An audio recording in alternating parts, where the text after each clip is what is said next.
Welcome to Soundarya vlogs. Hi எல்லாருக்கும் வணக்கம். இன்னைக்கு நம்ம என்ன பார்க்க போறோம்னா உருளைக்கிழங்கு வறுவல் தான் எப்படி பண்றதுன்னு பார்க்க போறோம். இது குழந்தைங்களுக்கு ரொம்ப பிடிக்கும். குழந்தைங்க நல்லா சாப்பிடுவாங்க உருளைக்கிழங்கு வறுவல். இப்போ வாங்க எப்படி பண்றதுன்னு பார்க்கலாம். ஃபர்ஸ்ட் உருளைக்கிழங்கு தோல் சீவி எடுத்துக்கலாம். தோல் சீவறதுனாலும் சீவலாம், இல்லாட்டி வேண்டாம். உங்களுக்கு வேணும்னா சீவிக்கோங்க, இல்லாட்டி வேண்டாம்.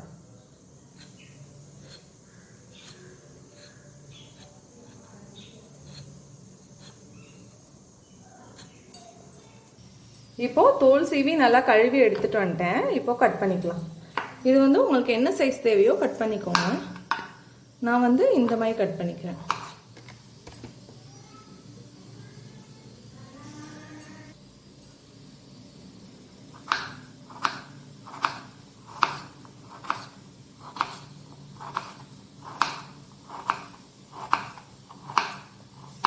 வறுவலுக்கு எப்பயுமே எந்த காய் கட் பண்ணாலும் ரொம்ப மெல்லிசாவும் கட் பண்ணாதீங்க, ரொம்ப தடியாவும் கட் பண்ணாமல் இந்த மாதிரி மீடியமாக கட் பண்ணி எடுத்துக்கோங்க.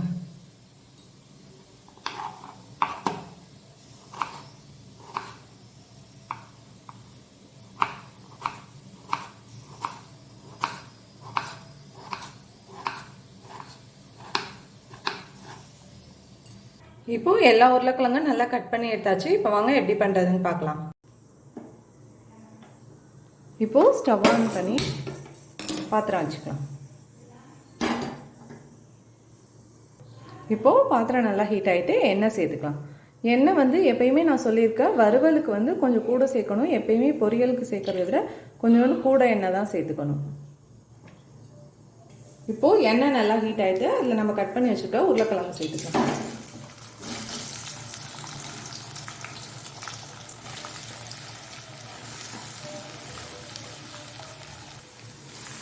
கிண்டி விடலாம். இப்போ உருளைக்கிழங்கு வறுவலுக்கு தேவையான உப்பு சேர்த்துக்கலாம். இப்பயே சேர்த்துடலாம் உப்பு. இப்போ உப்பு சேர்த்து கிண்டி விடலாம்.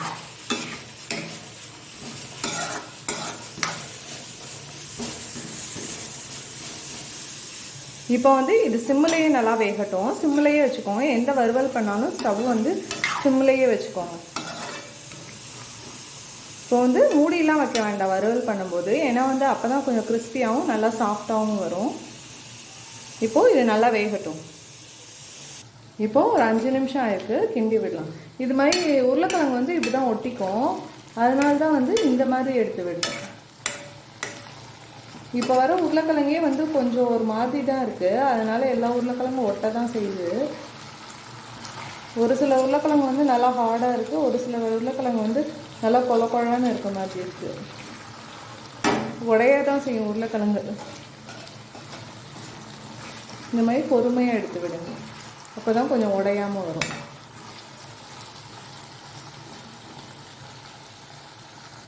இப்போ பார்த்தீங்கன்னா உருளைக்கிழங்கு நல்லா வறுபட்டுருக்கு. இது எப்படி வெந்துருச்சான்னு பார்க்கறதுனா சும்மா ஒரு உருளைக்கிழங்கு சும்மா இப்படி கரண்டி வச்சு குத்தி பார்த்தீங்கன்னா நல்லா சாஃப்டாக உள்ளே இறங்கும், உடஞ்சிடும். பாருங்கள், இந்த மாதிரி உடஞ்சிடும் சாஃப்டாக. இது உருளைக்கிழங்கு இப்போ வர உருளைக்கிழங்குலாம் இப்படி தான் பாத்திரத்தில் ஒட்டிக்குது. டவாவில் இல்லை நான்ஸ்டிக்கில் பண்ணால் இந்த மாதிரி ஒட்டாது. நான் சாதாரணமாக நம்ம இப்போ வீட்டில் சமைக்கிற பாத்திரத்துலேயே செஞ்சு காட்டியிருக்கேன். இதில் என்ன எண்ணெய் நிற்கிதுன்னு பார்க்காதீங்க. இது ஒரு சில உருளைக்கிழங்கு எண்ணெயை நல்லா இழுத்துடும், ஒரு சில உருளைக்கிழங்கு இப்படி தான் அப்படியே எண்ணெய் இழுக்காமல் அப்படியே இருக்கும். இப்போ நம்ம வறுவலுக்கு தேவையான மிளகாத்தூள் சேர்த்துக்கலாம். உங்களுக்கு காரம் எவ்வளோ தேவையோ அந்த மாதிரி பார்த்து சேர்த்துக்கோங்க. குழந்தைங்க ஒரு சில குழந்தைங்க காரம் சாப்பிட மாட்டாங்க, ஒரு சில குழந்தைங்க கொஞ்சம் நல்லா சாப்பிடுவாங்க, அது மாதிரி பார்த்து சேர்த்துக்கோங்க நீங்கள். இப்போது மிளகாத்தூள் போட்டு ஒரு கிண்டி கிண்டி விடலாம்.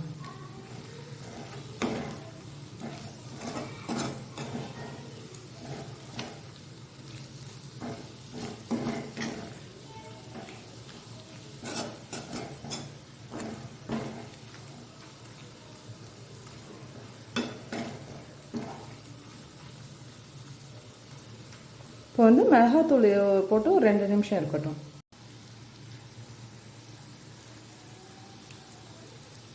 இந்த மாதிரி மிளகாத்தூள் போட்டு 2 நிமிஷம் இருக்கட்டும்னு சொன்னல, அதோட பூண்டையும் நல்லா தட்டி சேர்த்துக்கோங்க. பூண்டு சேர்த்தா வாயுவுக்கு நல்லது. உருளைக்கிழங்கு வந்து வாய்வு, அதனால வந்து இந்த மாதிரி பூண்டு சேர்த்தா வாசனையும் நல்லாயிருக்கும், சாப்பிட்றதுக்கும் நல்லாயிருக்கும், டேஸ்ட்டாக இருக்கும் இந்த மாதிரி பூண்டு சேர்த்தோம்னா. இப்போது மிளகாத்தூளும் பூண்டும் சேர்த்துருக்கேன். இது சேர்த்து ஒரு 2 நிமிஷம் இருக்கட்டும்.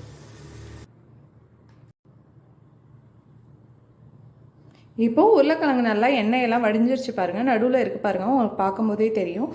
அப்பயே கொஞ்சோண்டு இருந்தது, இப்போ கொஞ்சோண்டு எக்ஸ்ட்ரா வந்திருக்கு உருளைக்கிழங்கு இறங்கி.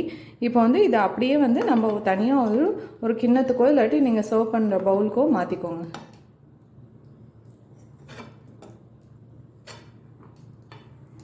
இப்போது நம்மளோட உருளைக்கிழங்கு வறுவல் சூப்பராக ரெடியாக இருக்குது பாருங்கள். இது வந்து குழந்தைங்களுக்கும் ரொம்ப பிடிக்கும், பெரியவங்களுக்கும் ரொம்ப பிடிக்கும்.